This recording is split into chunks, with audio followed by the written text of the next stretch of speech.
mummy's with the maggots now. Death has come to your little town, Sheriff. Well, hi there. Hello, and welcome to Would You Die, the show where we always ready. I'm Austin Torres. And I'm Anneliese Petersmark. And today we are kicking off a month I'm super excited for, Werewolf Wednesdays, with the film Werewolves. I mean, where else were we going to start? Where else were we going to start? Oh, You get it. we did it. If you do not know about the movie Werewolves, that's probably because it's relatively new. It did come out in 2024, so spoiler alert for an actually relatively new movie this time. Yeah, like December of 2024. So this episode's coming up April something. Right. That's like 5 months. Yeah, so not long enough for us to be doing this episode, but we're doing it anyway. It's a baby movie. True. Not a movie for children, though. I should No. clarify. Very much not. So, before we dive into werewolves, how are you doing? I'm doing great. How are you? I'm doing good. We are recording this in March, and we be grinding. That's real. None of us know how the March Madness tournament is doing yet. So, like, by the time this episode comes out, We could be very sad. we could be very sad. We could be very excited, but we could be the very happiest sad. we've ever been. Correct. Future us, you'll have to let us know. Right now, we're pretty happy, though, because as of podcast recording, our Michigan State Spartans are the outright Big Ten champs in basketball. Mr. March does it again. King We Izzo. we stand a king. We love him. True. So, werewolves. Werewolves. So, Werewolves is a movie.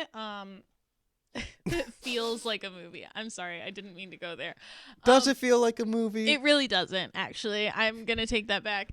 But Werewolves stars Frank Grillo as Wesley Marshall, who plays a microbiologist, I believe, and a soldier, a former soldier. Yeah. We enter into this post-apocalyptic world where a year ago, when they had the blood moon or the Supermoon. hundreds of thousands of people turned into werewolves. They were kind of infected and turned into werewolves and stayed as werewolves until the sun came up the next morning. Yeah. And so now it is a year later and there is a new supermoon happening and they have developed a cure. And so they're about to get ready for a night of, trying to protect people, trying to inoculate people. They have run this experiment or gotten volunteers for this experiment to see if their new serum works on these newly turned vampires. Werewolves. The fuck? I'm sorry to all my werewolf heads out there. So that's like when we're watching sports ball and the announcers Michigan State sports whatever and the announcers like, so Michigan, and it's like state. It's the other one. It's the opposite of what you just said. So that's what you just did in horror lore. I know, I'm the worst. You could have said zombies. You could have said anything. Yeah, but you had to go better. for the direct rival. Correct. But yeah, I liked this movie. I'm glad that you liked this movie, Austin. I want to be very clear because this podcast has always been big on, and this is something that I really respect. I'm being so sincere right now. This podcast has always been big on not yucking anybody's yum, being very much yeah. If you like a horror movie, that is valid. If you like this thing, that is valid. And I want to be very clear that if I crack jokes about my personal opinion about this movie, that is not because I think it is poorly made. That is not because I think that it is, not worth watching. We wouldn't be doing a podcast episode on it if we were this is not an episode that we would like all of you to experience. You know what I mean? So that's all I'll say. And now I can feel free to crack my jokes without making anybody feel bad. And it's also important to be honest. This is I guess it's kind of a movie review podcast now. I think it's more of an analysis. It is. But I'm going to make jokes. Yeah. And that's fine. And, you know, it's always good to be honest and have opinions about films. That's what makes this stuff fun, is differing opinions and stuff like that. But before we dive into werewolves, let's dive into werewolves. Yes. So, because this is the beginning of Werewolf Wednesdays, and we're probably going to be referencing a lot of werewolf lore as we go through, I did a lot of research on like werewolf myths and where this originally came from so that we can talk about kind of how we got to what we think of as a modern werewolf, and also compare and contrast like what parts of that these movies take and what parts of it they're more creative with. Like, I happen to think that in terms of the werewolf myth, Werewolves 2024 is a very creative take on it. Yeah. And we'll talk about kind of the historical context for why I think that is. We'll talk more about why that is a little bit later into the episode, but I just wanted to get into some of these werewolf myths, if that's cool with you. I mean, werewolves have been around since, like, the 90s. At least. Maybe a little before. No, definitely a lot of before. One of the movies we're talking, more than one of the movies we're talking about is pre-90s, correct? Yes. One? Yeah, so, yes. Wait. This month. Two. Yeah. But they're 80s. They're both 80s. So that's before the 90s. Yeah, but I thought I'd have, like, some older ones, and I'm like, oh, dang, no, I don't. Well. And we have one from... I was going to say we have one from the 90s, but it's really from 2000. Yeah. But Very it close. feels like the 90s. It does feel like the 90s. It was probably filmed in the 90s. Oh, definitely. So. Definitely. So, werewolf myths, some people think that the first werewolf myth was from the Epic of Gilgamesh, because Gilgamesh turns his lover's lover into a wolf. Like, he's trying to get with this girl. She already has somebody, so he turns him into a wolf. And then she's like, well, I'm not going to be with you because you just turned my boyfriend into a wolf, so goodbye. Other people say that it predates even that, and this is just an adaptation of that, but that's kind of the first earliest recording of a werewolf myth. I'm genuinely surprised that tactic didn't work. You'd think, you know? Yeah. And then in ancient Greece, they had the legend of Lycaon, I think. Lycaon or Lycaon, which obviously... Lycanthrope. Exactly, which is obviously where the origins of like lycanthropy and lycanthrope come from. Lycaon served Zeus a meal of a human boy's remains, and this angered Zeus, so he got cursed and turned into a wolf. Why is this a punishment? I don't know. Because they don't have thumbs? I mean, maybe. They also can't like talk to their loved ones anymore. Play the trumpet. Yeah. Everybody's Okay. greatest passion, playing the trumpet. But like, wolves are pretty cool. There are worse things to be turned into. It's true, but I think there's something to be said about the fact that like it is this like hideous beast, you know, Yeah. in reputation. That's fair. So not only is he not able to communicate with his family anymore, but he's not able to, like, they see him and fear him. Right. And then the other kind of early werewolf myth is Nordic folklore, Norse folklore.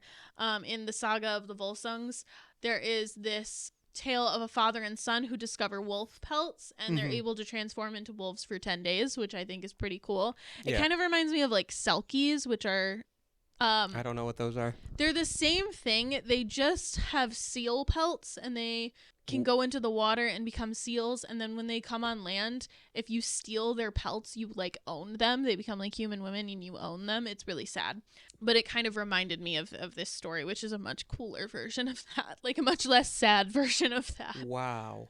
I didn't know there were were-seals. There are were-seals. Hell yeah. Crazy. Now obviously, when we think about like a modern werewolf myth, it's not necessarily somebody who is cursed to turn into it. Usually it is by a werewolf bite, and usually it happens around the full moon, which obviously we get that reputation because we always hear the old wives' tales about, oh, like things get crazier around the full moon. I know like anytime you talk to a teacher around the full moon, they're like, why are these kids acting insane? And they're like, oh, well, it's a full moon, so that's why. I think it's also really important to know, which is very funny because we are not going to talk about this movie this month. I wanted to save it because it's important to me, and I didn't want to just... We already have done Psycho and Carrie right off the bat, so I wanted to save some of my more favorite movies. Anyways, we got to talk about The Wolfman a little bit because that establishes a lot of what is considered modern werewolf lore. Yeah. Exactly, right. And I believe in that original Wolfman, it's the autumn moon. Yeah, specifically. Yes, the autumn moon. It's still a full moon, but like in autumn. Mm-hmm. And then because like subsequent Wolfman films needed to take place in like not October, they changed the poem to the full moon. Yeah, that's I didn't realize that, but that is very cool. And I think I could be wrong, but I think the whole silver stuff that comes from the Wolfman. I believe you're correct. Yeah. Either comes from it or it like very much popularized it. Yeah. In terms of the werewolf mythology inside Werewolf 2024. Yeah. It's a little bit different and they add some kind of sci-fi elements to it. Which I really enjoyed that aspect. I did too. I think the lore of this movie, for all the jokes I might make about it, the lore of this movie is really fascinating. There's going to be a common thread, I think, while talking about this, where a lot of issues could be fixed if this film had a bigger budget. Correct. Which you can say about most any films. That's fair. But I think it's what this film does very impressively is it takes a script that should have a budget of at least 60 to 80 mil. Like, this is a big studio budget script, and they pull it off with, I know they did not have money. Right, yeah. I mean, I couldn't find... Is this an independent film? It is, yeah. I couldn't find a budget for it, but, like, you're watching the film, and at the end credits, there are, like, it feels like 15 different production companies. Right. And it's like, yeah, this was low budget, so I doubt it. I don't want to make a guess, but, like, I'd be surprised if its budget was over 2 mil. Right. I did want to talk a little bit about the historical context of why. I mean, this is not confirmed. This is just kind of my theory. But we talked a lot, especially in the last episode, about how horror does not exist in a bubble. Right. Horror is very much influenced by whatever's going around in the time. And in this specific werewolf story, this is a very widespread phenomenon. It is publicized on the news. It's not necessarily caused by like a disease or something, but it is something that is uncontrollable. It is something that has drastic effects, and it is like cured by a serum or a vaccine. Yeah. And I think that there's very obvious parallels to the pandemic, to the COVID-19 pandemic, if you're listening to this and somehow don't know that was a thing. Right. And this is a film... This is a film that strikes me as one that's not aiming to be political. No. It wants to be a sit down, turn your brain off, and enjoy Frank Grillo fighting werewolves for 90 minutes. Right, absolutely. I don't necessarily think they're trying to make a statement one way or another about like what the pandemic was in summation, but I think it's very much... Yeah. It's something that is a fear that is clearly on and present on people's minds right now, and they're preying to your point, on that. I think this is something that could have been subconscious. That's fair. It could have been conscious, you know. Yeah, preying on is the wrong word. I meant like capitalizing on. But yeah, I think it absolutely could have been subconscious. It could have been something that was not necessarily meant. But I do think that in terms of relying on the scientific aspect of it with these microbiologists and these experiments and stuff gone wrong, we are talking about a lot of the medical side of our current history that is being discussed. I'm trying not to, like, again, because I think you're right. I don't think this meant to be political, and I don't necessarily even think that it accidentally was political or anything. I think just in terms of our current historic moment, this was obviously on the writers' minds, whether when they were writing it or just in general, and it shows in the movie very much. And I think it's telling that there is a character, I think his name's Cody, that he, like, there's not a lot of politics discussed in this film, but there's this character who is like a middle-aged white dude who has a bunch of guns, and he's preparing to be the army, or not the army, but he's preparing to be like a vigilante, right? Yes. when night comes, we're all for ourselves. We're fending for ourselves. Like, it's not explicitly stated, but my man is a conservative. Yeah, I mean, he's very much like the stereotypical what you think of when you think of a modern day conservative. Yeah. And then, spoiler alert, he becomes a problem.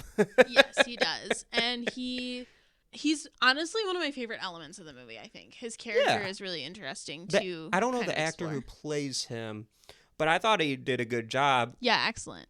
It's an interesting aspect to the film. But yeah, I think that just that character alone kind of proves your point. Yeah. This is something that was on the minds of everybody involved. This is kind of just a side note. It's not necessarily about that specific element, but it is kind of about just the way they added like the sci-fi elements to it, and they made it more post-apocalyptic. I really like how it's the Purge meets like the werewolf trope. I just like that it's like survive until daylight, like, you know what I mean? Well, it's interesting because I kind of take from this film, and I liked the movie, but for me, I would have liked it more had it been a little more narratively concise.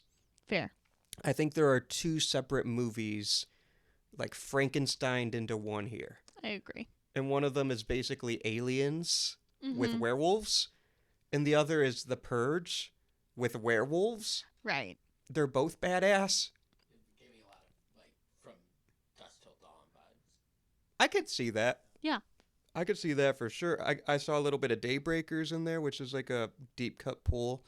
Anyone knows what Daybreakers is? Comment and let me know, because I saw that movie at a young age and no one talks about it anymore. Talk about it with me, guys.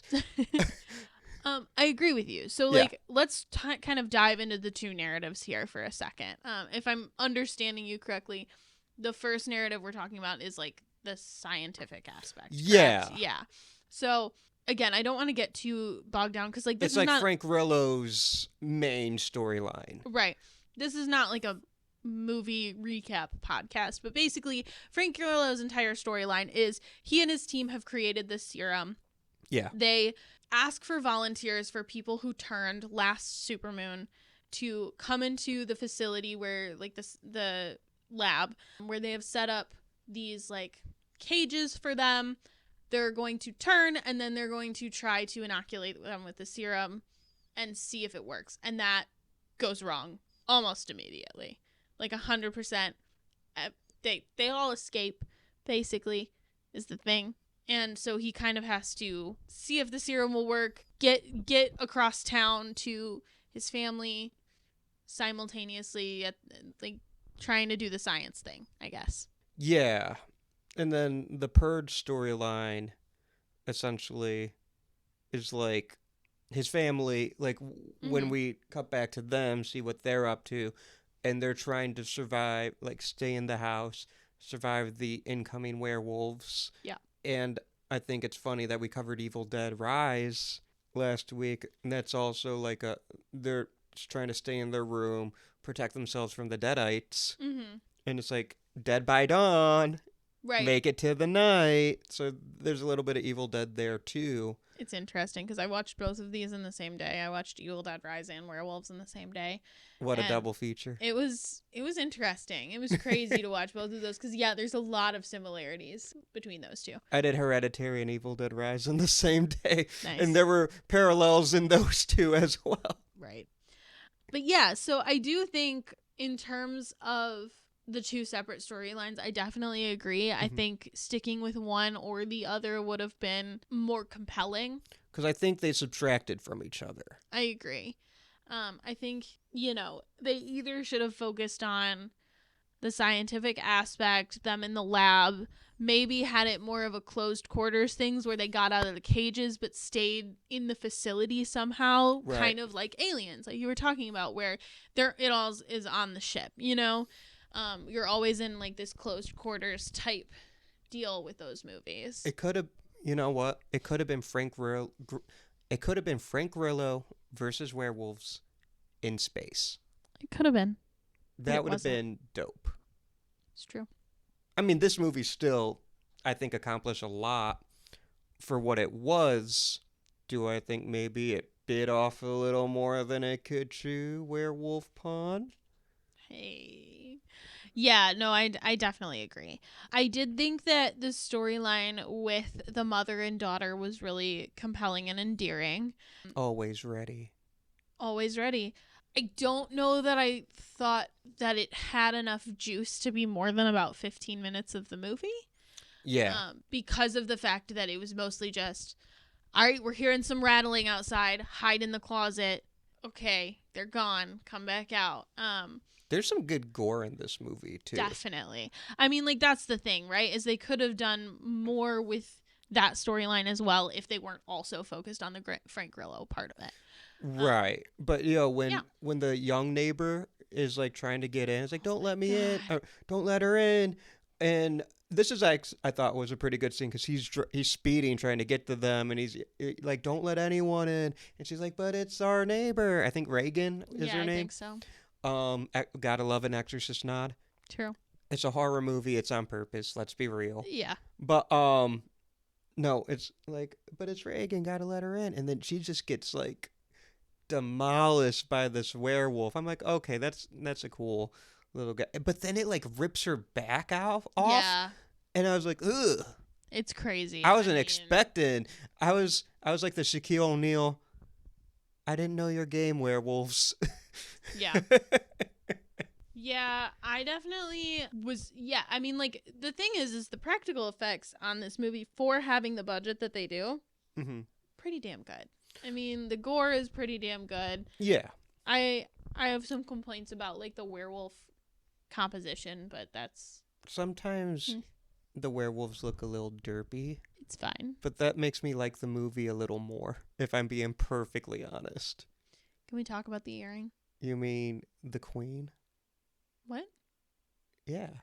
I'm talking about the werewolf who has an earring in. Our queen. Sure. Like punk rock wolf. Yeah, punk rock wolf. I didn't know she was wolf. our queen, but yeah. I mean, it's a werewolf with an earwing. Like earring. An earwing? Earwing. An earwing.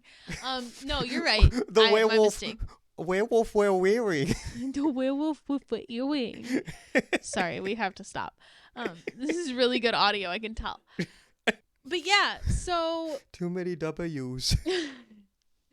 So yes, I think it's really iconic that they just decided, you know what? This earring gets to stay. We get to keep the werewolf, so the werewolf gets to keep their earring when they transform. That's awesome, man. And I noticed some of the werewolves had like some of who they were.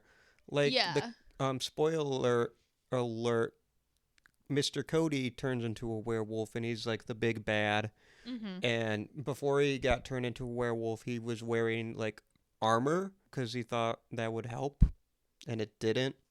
But then he was a werewolf wearing armor, and that's pretty cool. That is very cool. I mean, big spoiler, Frank Grillo at the end of the movie steps into the moonlight to turn into a werewolf, fight the Cody werewolf to save Frank Grillo's family. Frank Grillo's werewolf is wearing his dog tags the whole time. Yeah. So I like that attention to detail. I do too. It is... I think that the last fight scene was very well done. I've seen my fair share of werewolf fights in movies over the past couple of years, and it was one of the better ones for sure. It's good. Anyways, Frank Grillo. So let's talk about Frank Grillo for a second, because here's the thing. I have opinions on Frank Grillo. And they're not bad opinions. For those of you who don't know, back when Marvel was good, I'm just kidding. But like, I am a very, very... Oh, No. we're really going to hear it in our comments now. I'm kidding. But back when like the original Captain America trilogy was happening, I've been a big like comic book fan my whole life. One of my favorite characters from the comics was Bucky Barnes. That translated on screen in a big way. And like, if you don't know, Frank Grillo is in Captain America, the Winter Soldier. He plays And Civil War. He is in Civil War briefly. Crossbones.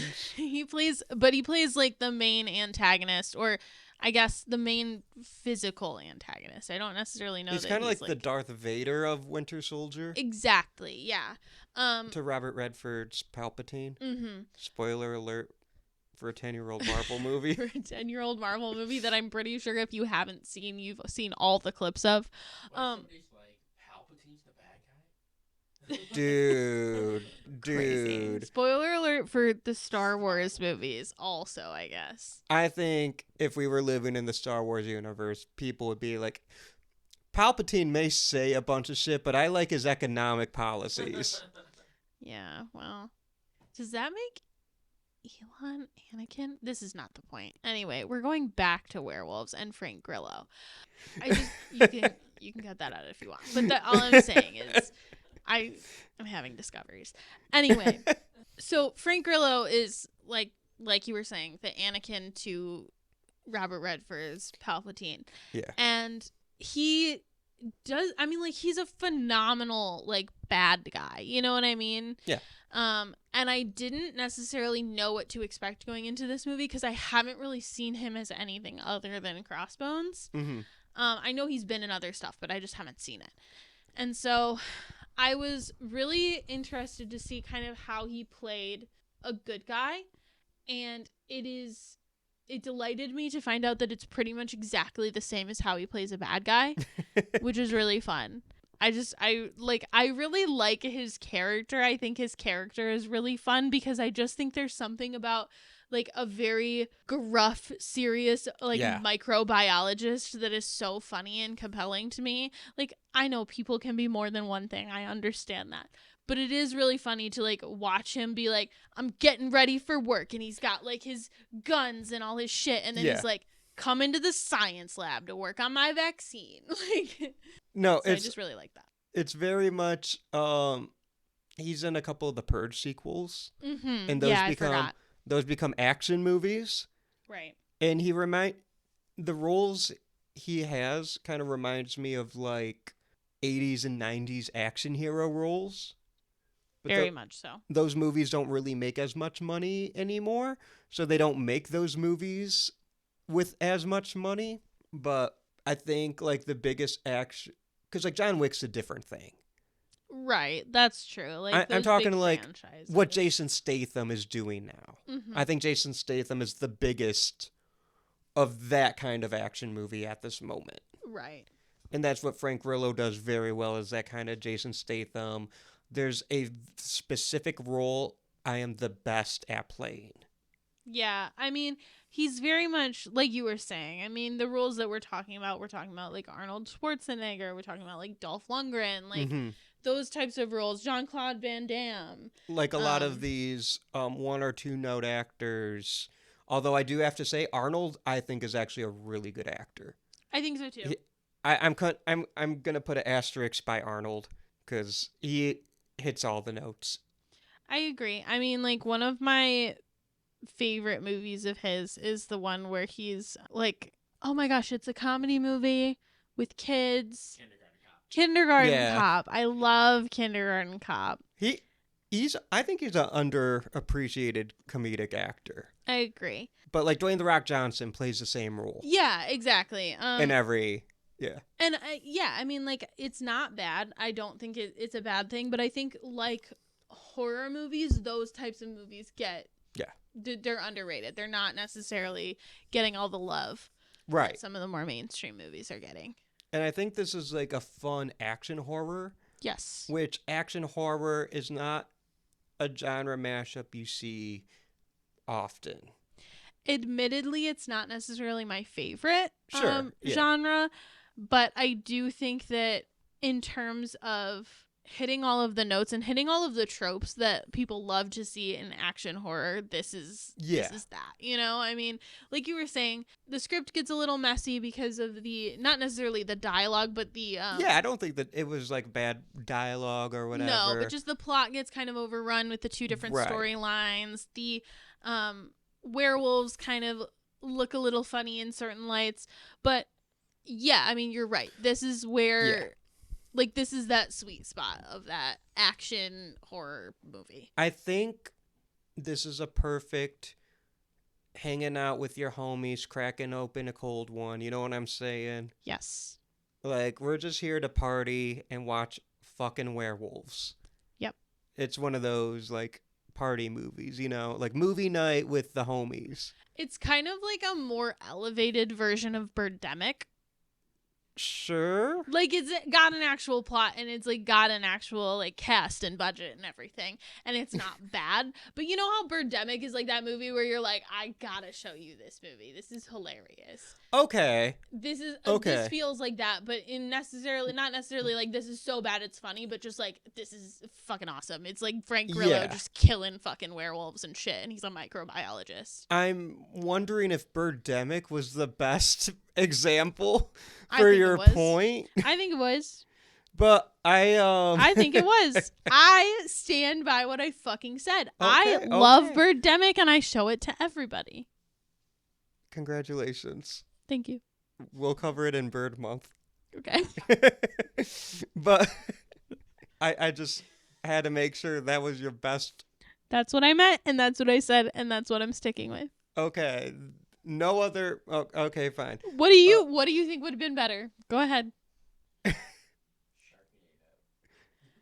Is that bad? I don't Sharknado know. is like absolutely worse. I would put Sharknado on the same level as Birdemic. Okay, so exactly. But I wouldn't put Werewolves on this level. No, I'm not saying it's on the level. I'm saying it's like a more like this is so much fun version of like that. This is so funny. I would put Werewolves in the same kind of like where I put Malignant. Okay. This is a fun movie. I showed them people when I want to be like, hey, you want to see something fun? Because I think Malignant is one of those, oh yeah, we're about to have some fun. I've never seen Malignant, but I've seen Birdemic. Okay. I'm going to bring up Birdemic every episode now. You could try. Austin edits this podcast, so he absolutely is going to cut all of that out. I might throw you a bone here or there. It's Werewolf Month. It's Werewolf Wednesdays. We're talking about Boyd's. What? Boyd's. Boyd's. Oh, okay. I got you. Bird. Bud. We need to do a Bud month. You know James Gunn's The Suicide Squad? Yes. I would put that, like, it's better than Werewolves, but it's that kind of like, we're going to watch a fun, bloody movie, have some, you know. Birds of Prey, too. Oh, I like Birds of Prey. I love Birds of Prey, and I will Yeah. keep singing its praises because nobody saw it because it came out 2 seconds before the world shut down. Speaking of birds. And that's all I'll say. Speaking of birds. Birds. Birds of Prey. Okay. But they reminded me of The Suicide Squad because I always think of the part where King Shark goes on the comms. He's like, bird. Yeah, the second It was one. the good one. It was a good one. Yeah. Nanawe, stay off the comms. He's just trying his best. Bird. Bird. So werewolves. Werewolves, not birds. You know who's in Werewolves? Frank Grillo? Lou Diamond Phillips. Lou Diamond Phillips is in Werewolves. I wasn't expecting that. That's fair. Yeah. I didn't know he was in it, and I'm watching this movie. I'm like, holy shit, it's Lou Diamond Phillips. Yeah, what's he doing? He's working, Apparently. and he's not in the movie for very long, but he's fun while he's in it. We should watch La Bamba. That's a good movie. It is a good movie. Bird. I can't. But I was excited to see him, and then he turned into a werewolf. I was like, damn, That was sad. I wish we would have got more of him, but They probably couldn't afford more of him. you know what? We have to talk about this. Okay. They did a lot Yeah, I on mean, like, such a low budget. I was very impressed. yes. I mean, you touched on this a little bit earlier, but realistically, yeah, this is a very, very low budget film, and it doesn't necessarily feel like it. It kind of Right. reminds me of, don't laugh, Evil Dead in that way. Like No, the no. original. That's a good. Like, Evil Dead was shoestring budget as well. Yeah. Doesn't feel like it. I feel like Evil Dead was a better comparison than Birdemic. I'm gonna stick with Birdemic. Sure. But Evil Dead is low budget. Evil Dead I agree. is fun and Yeah. good. hmm Because I do think Werewolves is good. It's not like my favorite movie that we're talking about this month or anything like that. And like I said, I don't really jive with how the two plot lines kind of conflict with each other, in my opinion. Yeah, that's fair. Also, not a fan of like the constant strobe lights that was happening in one of the scenes. And I was like, oh my God, can Yeah. we not? I saw one of the, like, when I was doing my Letterboxd review, which I know we'll talk about our personal Letterboxd reviews Oh, later in shit, the that's right. episode. But one of the top ones was like, if you have epilepsy, you will die. Please don't see this movie. And I was like, that's probably true. Yeah. Yeah, but I thought it was incredibly creative in its direction and in its production. A lot of lens flares. So much. I was saying on Evil Dead Rise, like, so many split diopters. This one Yeah. had so many lens flares. Split diopters are a little bit more compelling to watch than just a bunch of lens flares. Yeah. But I wonder what next week is going to bring us. lots of fun. Lots of fun. Lots of fun. But yeah, I do think, and I don't want it to sound like, well, this movie didn't have a lot of money, so I'm gonna like baby it a little bit. No, I'm not. I don't care. Mm-hmm. But I do think what's impressive about it is it did not have a lot to work with. Right. But it swung for the fences. I agree. And I think in a lot of respects it hit. You know what I mean? Like, it wasn't I think I have major critiques with it in terms of stuff we've already talked about, but I think that the story was ambitious. I think that the acting was well done. I think, I mean, like you said, it's an action horror. Like, And ultimately, doing it delivers on what it promises. that's true. It's called Werewolves. Yeah. You know what there was a lot of? Werewolves. Werewolves. There were a ton of those. A lot of them. One of them had an earring. Yes. One of them was in armor. Mm-hmm. And they looked pretty good. Those were werewolves, Although sometimes they were a little derpy. but they were werewolves. And I want to pet them. That's okay. Does that lead us into our superlatives? I think it does, because we like to talk about like a film's impact on culture, and it's just way too soon. Right. Like, this movie, It just came out. right. But I'm definitely excited to see what the directors and producers and writers of this movie do next. I'm excited to see them, like, grow, and hopefully this was a gateway into getting some better funded projects. And I that kind have of a stuff. theory. Okay. Theory might be the wrong word. Okay. But I think if this movie came out in the 90s, it would have done a lot better. I think that's I probably think this true. is a movie you rent with your homeboys Friday night from Blockbuster. Go get a fucking large Domino's pizza, a 2 liters of Coke. Pop it in that VHS player, baby. Yeah, you mix it. Everybody get it. We're watching Werewolves. Exactly. Get in Wind the it car, up. losers. We're watching Werewolves. Yeah, sipping on Bacardi like we're watching Werewolves. Go. That's it. Go, shorty. We're watching Werewolves. Sipping Bacardi like we're watching Werewolves. It's a lot. All right. That's what we be jamming on in the club. We be jamming on that in the club? Bump, bump, What club? bump. Club Werewolf. That's fair. All right. Superlatives. Who would you save?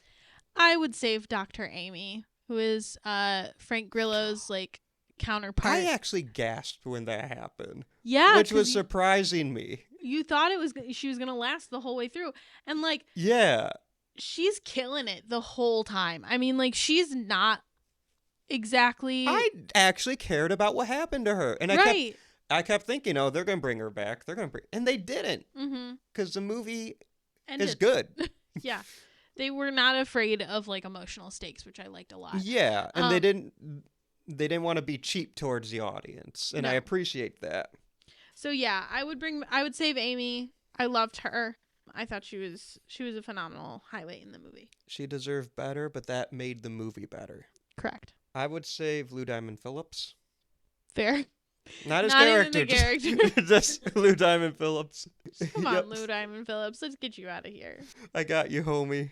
And then we'll go to Club Werewolf, sipping Bacardi while watching Werewolves. I'll be like, that's you. You're like, why are you talking to me? I feel like I know the answer to this one, but what was your favorite scare? I'm trying to think of what my favorite scare was. Oh, I thought this would have been one you already mentioned. What I mentioned. The one with Reagan and getting her like That was spine cool. ripped out. That was cool. I wasn't expecting that. I'm going to say that one. I'm going to Okay. say that because that was good. Yeah. That was good. I think for me, like realizing that Cody has transformed was a really scary moment. It wasn't necessarily like a jump scare, but it was just like Yeah. he's so like assured of himself. He's like, I'm gonna be fine. I got it. And then like the thing that you don't realize can happen to you, because you're like in your head, I'm assuming, I mean, like I don't necessarily know that hopefully I'm not getting the lore wrong, but like you're assuming, okay, well I made it through the first supermoon, so I'm Yeah. probably safe for this one. And then the fact that he wasn't it's really sad. It's sad to watch like his kind of power and autonomy get stripped away, and then he becomes the big bad. That's the price of arrogance. True. This is a forewarning tale. I do have to mention one scene though, while we're on this topic. There's a Jurassic Park reference. Okay. At least I viewed it as a Jurassic Park reference. It wasn't like, hey, we have to go faster, like in that movie, Jurassic Park. It wasn't anything like that. No. But Frank Grillo and Dr. Amy are hiding underneath a car or a Jeep or something. Yeah. And the werewolf kind of leans down and is sniffing. It is very a la T-Rex Mm-hmm. attacking the Ford Explorer in Jurassic Park. And I that would be my other favorite scare. That's fair. That's a good one. Because I love a good Jurassic Park reference, whether it was intentional or not, but I feel like it was kind of intentional. I think it was absolutely intentional. It was like not heavy-handed, but it was a little like right there, 1-to-1 parallel. And there was also a moment where like the mom in the movie is shooting her shotgun, and she like looks in the hole of her house from one of her shotgun blasts, and the werewolf is right there, and it's kind of like when the velociraptor looks through the window hole trying to get in the kitchen in Jurassic Park. So Yeah. I liked those moments as well. Those were cool. Good. Who is your Tony Todd Award for MVP? I keep switching it, but I think I'm gonna have to go with Earring Werewolf. That's a good pick. I love her. So my brain is telling me the entire makeup department. Shout out to Richard Mayberry, who is, well, there's a couple people who are credited for creature effects. Richard Mayberry, Peter Murphy, Jen Rooms, Marlena Ramirez is the makeup department head. Ricky Diadone is key makeup artist, and Sarah Villarreal is special makeup effects artist. I just named the entire makeup department Beautiful. from the IMDb page. That is what my head is telling me. But my heart's telling me Lou Diamond Phillips. We haven't had a character name. Like, it's just Lou Diamond Phillips as Lou Diamond Phillips in Werewolves. I mean, Does he have a character name? I'm on IMDb. Dr. Aranda. But it's Sure. Lou Diamond Phillips. Yeah, he was in Stand and Deliver and La Bamba. Stand and Deliver is so fucking good. I fucking love that movie. I love Lou Diamond Phillips. I know it's like funny because like I'm not a math teacher, but that movie is like one of the reasons I'm a teacher, you guys. That makes sense, though. I feel like that's a teaching movie, not necessarily a math teaching movie. Yeah, I know, but like the whole thing's math. I like Stand and Deliver because I'm Mexican. well, that makes sense. Yeah. Is Well- that why you're a Mexican? Is because of Stand and Deliver? Stand and Deliver came out, and then I stood and was delivered. Sorry. No, I think that movie is a couple years older than me. It is. Yeah, it came out in 88. I did not. But that is such a good movie. So, tough question. Okay. Is the score better than Jaws? No. It's not. No. The composer is James Burkholder, who did Dr. Sleep, Forever Purge, Mhm. and Goosebumps. So I think he's very talented. He's part of the Newton Brothers, right? Yes, he is. Yeah, so they also did, like, Fall of the House of Usher and Midnight Mass. Right. A lot of Mike Flanagan stuff. Not necessarily a fan of this one. In the same way that I am. I love the Dr. Sleep Yeah. score. I think it's beautiful. I think they're amazing composers. Yes, definitely. But this score is very action movie score. Yeah. And like A lot of boom. it's a lot of booms and it's a Yeah. lot of heavy drums, which is not necessarily my vibe for like a lot of like pulsating, like heart racing drums and Right. stuff like that, which does the job, builds suspense very well. Not necessarily something I would like to listen to outside of the Yeah, movie. It worked for... It did its job, but I don't think I would listen to it like on Spotify Yeah. or buy the vinyl record. Which is kind of how I am quantifying this category, right? Yeah. Because like Would you listen Jaws to it is on a its score own? that I would listen to on its own. That's a score that feels like a score. It is a score that feels like a score. But this one is like it did its job. Yeah. And I own on vinyl record Midnight Mass, Beautiful. which I think is incredible. Need to see that music. show. But yeah, Jaws is hard to compare. It is, but I like that we have such a high bar Yeah. because it leads us to like talk about the music still. Right, and to have us pay attention to it, you know. Mm-hmm. So, Lisa, would this make a fine addition to your collection? So unfortunately, because this movie is so recent, it is not available to stream anywhere. It's only available to buy digitally. So it is in fact in my collection currently because I bought it to watch it for this podcast. I felt so bad because I was planning on buying it, and I was anticipating we would like watch it together, so you didn't have to spend your money. That And then didn't he said, "He's like, I already hit buy." I was like, "Fuck." Yeah, he texted me like right after I had hit the buy button. He was like, "Don't buy it. We're going to watch it together." And I was like, "It is too late, my friend. The movie is playing on my TV." I'm not necessarily mad that I own it. I don't know that I would have gone out of my way to buy it, but that's okay. You want to know something funny? What? I rented it. When did it start being available to rent? I think this week. Sick. So this is my fault for doing my research ahead of time and not being last minute like Austin is. That's on me. That's the difference between $20 and $7. So are you going to buy this movie? Not today. Awesome. I could see it finding a home in my collection, but I'm not going to go out of my way just yet. Fair. I kind of hope they make Werewolves 2 and potentially Werewolves 3. I would be interested to see sequels with maybe a bigger budget. As long as they all have Frank Grillo and Lou Diamond Phillips. Yeah. But I feel like The this two could be a most fun essential series, and I would like a box set. Fair. Okay. Oh, Austin yeah. added 2 new categories You're this week welcome. to our superlatives. The first one, which is something that we've kind of unofficially been doing every single episode, but So we're making it official? so we're making it official. Letterboxd reviews. We're going to tell you what we put it on our Letterboxd review. Would you like to go first or do you want me? Sure, I'll do it. I said, fun time. I feel like it's trying to be 2 movies at once. One, a Alien/Daybreakers with werewolves, and the other, The Purge with werewolves.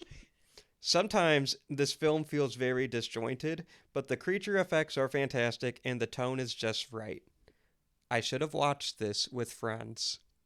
That's fair. I think I would have probably liked it better if I had watched it with friends. Tried to watch this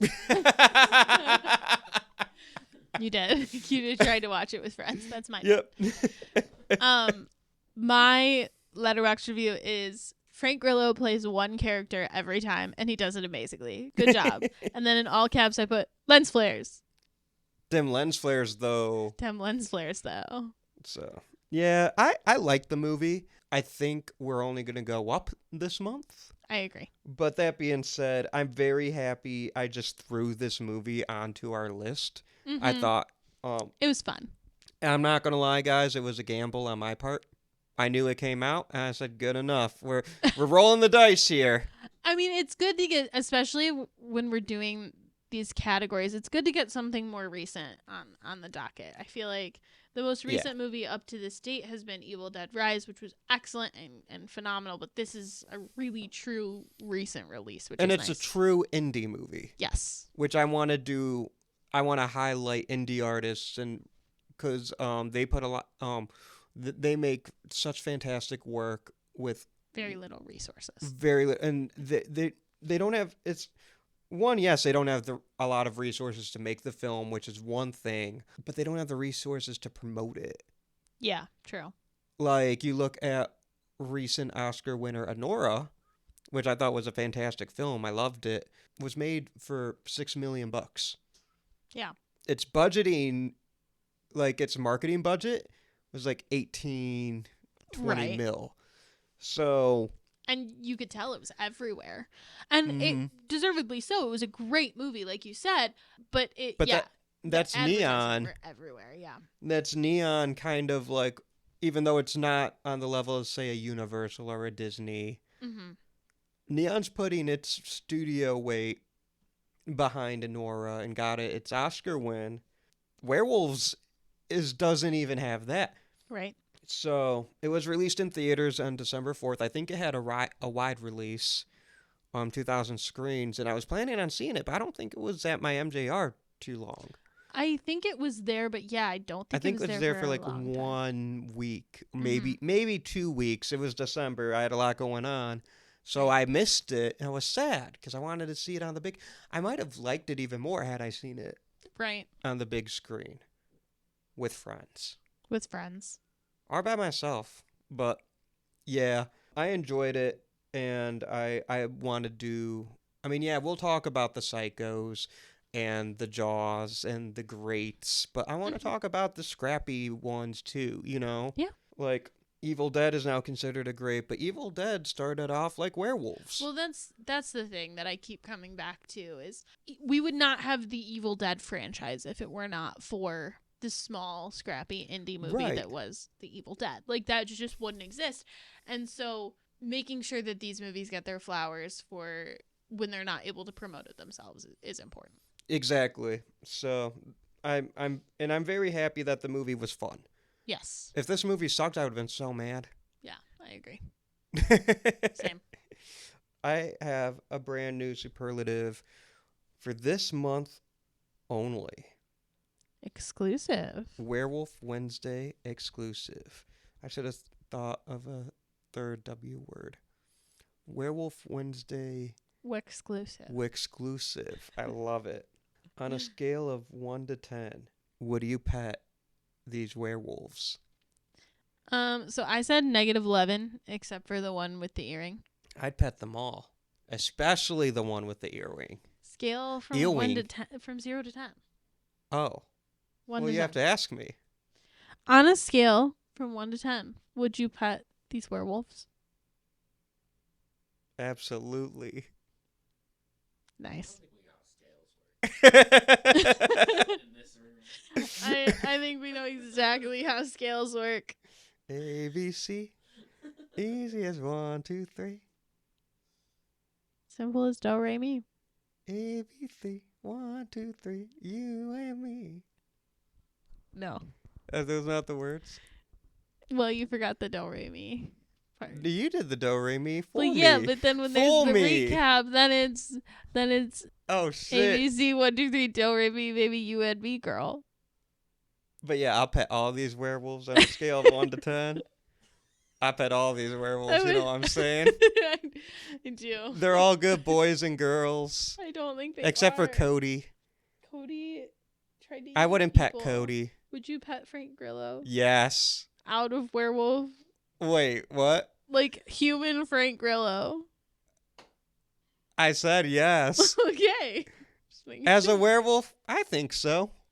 As a human? Yes.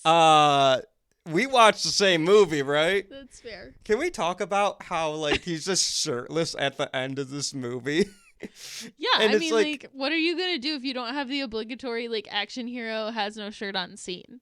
That's where the money went. That's fair. I was like, now this is a movie. This is a movie that feels like a movie. And I was like, I mean, I knew he was like jacked because he's an action hero, Right.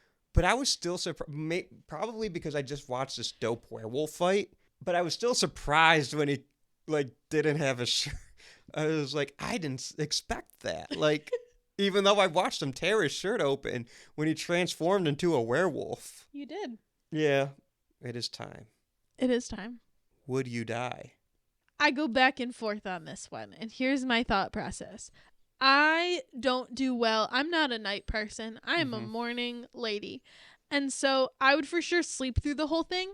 So if they found me, absolutely. But if I'm just like in like my little chamber and I have like padlocked and nobody's messing with my doors, no, I would not know any of this was going on. I think that's a good answer. I think that's fair. What about you, Austin? Would you die? No, I would actually live. Why? Because I would pet the werewolves and they would know I am their friend. Okay.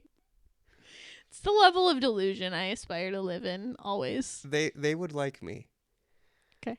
I'd be like, no, Mr. Werewolf, don't eat me. And they'd be like, my brother in Christ, you shall be spared tonight. My brother in Christ. Yeah. These are Christian werewolves? I mean, where else would they be on Wednesdays other than church? We are recording this like 2 days after Ash Wednesday. I think that's why I'm So- thinking about that. That's probably where this came from. This is not an overtly religious podcast. I just want to be very clear. Something about the moon. And Jesus? What are you talking about? There's 40 of them in Lent. I guess that's true. Not including Sundays. Moons? Lent. Oh, 40 days, they don't include Sundays. I've been lied to my whole life. I don't think you've been lied to. I just don't think you counted. Fuck, that's very possible. This is not the point. You know what Let's is the wrap it. point? Werewolves. Werewolves are always the point. And this was a fun movie. It was a good time. Yes. So yeah, I would recommend this movie to watch with your friends.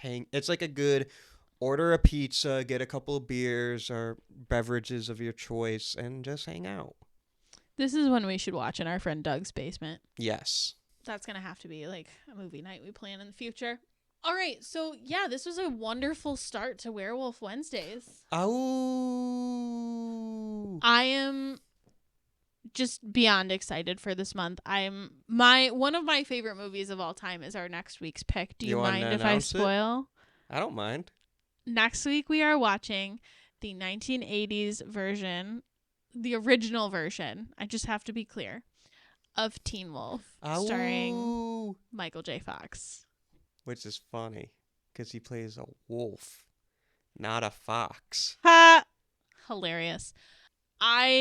Here's my thing. I think that this movie fits very, very well into this month. I'm really excited to talk more about like subverting the genre, the kind of the way that Werewolves 2024 does in like very different ways, obviously. But yeah, I'm really excited. It's gonna be very fun. I agree. Where can the people find you? The people can find me at any social media at Whimsawillow. That's WHIMSI Willow. Where can the people find you, Austin? You can find me chilling with my werewolf homies, but on the social medias at Austin M. Torres. I'm pretty consistent with that. You can find everything Would You Die on all the socials at Would You Die Show. Listen to us on Apple, Spotify, iHeart, YouTube, wherever. We there. Yep. We got our Patreon. Join our Patreon. Is there stuff on there? I think so. As of right now, Only there's- $3 a month. Yeah, that's true. There's at the very least our intro episode. Is Yes, at So. the very least. nice. So, this has been a fun time. I'm Austin Torres. And I'm Anneliese Petersmark. And I gotta mention, because I've been failing at this the past couple episodes, this show is produced by our homie Jeremy Lippitt. Music you hear at the beginning and end of each episode is composed by my friend Josie Palmer. Our graphic designs is created by Alec Gibson of Crosshook Creative. And I'm just so happy to have a amazing team helping me out through all this. So, bye-bye. Try not to die.